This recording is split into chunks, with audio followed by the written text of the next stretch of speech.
Papa, ganda ka, ganda yarn. Ito na ang nagmamaganda at feeling diva, Ganda Wanda!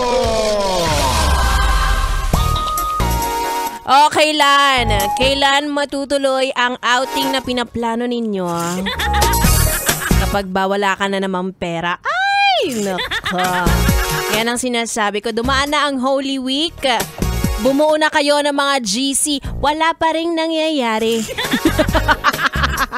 Huwag ka mag-alala. Kapag wala kang pera, okay lang yan. Mag-edit ka na ng photo, dyan ka naman magaling. Anyway, mga yes, friend, it's me. It's a girl, DJ Ganda Wanda. Kasama nyo na dito sa 101.1 Yes FM. Na nagsasabing bakit bumalik pa kayo dito sa Manila. Ha? Masaya na kami. Masaya na kami na hindi namin kayo nakikita sa kahabaan ng EDSA.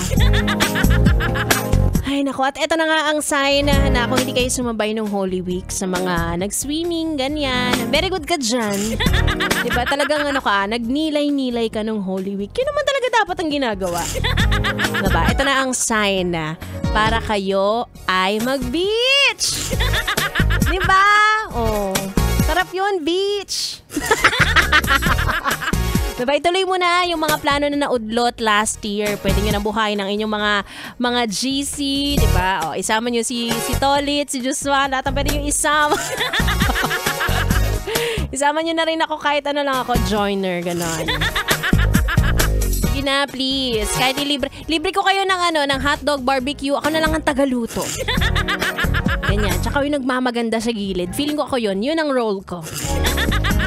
Ay nako, at ito na nga, yes, friend, nagbabalik na nga tayo. Balik trabaho ka na rin. Tanggapin mo na ang realidad. And of course, kasama niyo ako live. Uy, walang labasan ng bikini photo! Uy, pakita yan. Naka-online yung mama ko. Magagalit yung mama ko, uy. Samahan niyo na ako hanggang alas 9 ng gabi.